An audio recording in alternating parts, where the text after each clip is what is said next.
अस्सलामु अलैकुम। एक शाम अहमद स्कूल से घर आया। वो अपना बैग सोफे पर रखकर फौरन खेलने लगा। अम्मी ने प्यार से पूछा, अहमद बेटा, होमवर्क? अहमद होमवर्क कर लिया? अहमद ने जरा रुक कर कहा, अम्मी अभी नहीं किया, मैं पहले थोड़ा खेलना चाहता हूँ। अम्मी मुस्कुरा दी, ठीक है, लेकिन याद रखो, पहले जिम्मेदारी फिर मजा। खेलते खेलते अहमद थक गया।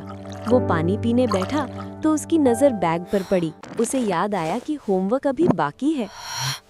उसका दिल थोड़ा घबरा गया। अगर होमवर्क मुश्किल हुआ तो?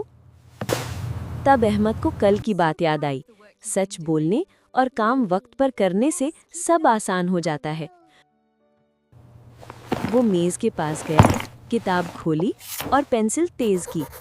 पहला सवाल जरा मुश्किल था। अहमद ने सर खुजाया, फिर आहिस्ता आहिस्ता सोचा और हल कर लिया। अरे ये तो हो गया। अहमद खुश हो गया। एक सवाल के बाद दूसरा और फिर तीसरा। अम्मी दूर से देख रही थी और मुस्कुरा रही थी।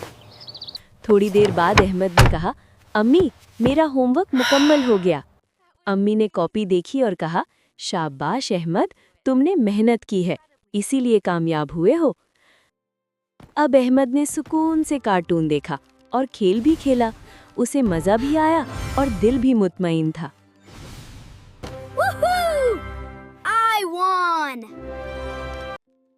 अगले दिन स्कूल में टीचर ने बच्चों से पूछा, किस किस ने होमवर्क किया है?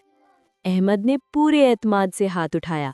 टीचर ने उसकी कॉपी देखी और कहा, बहुत खूब अहमद, तुमने बहुत अच्छा काम किया है। दोस्तों ने भी कहा, वाह अहमद, तुम तो बहुत अच्छे हो। अहमद मुस्कुरा दिया। उसने दिल ही दिल में सीख लिया था, होमवर्क वक्त पर करने से मुश्किल आसान, दिल खुश और कामयाबी करीब हो जाती है।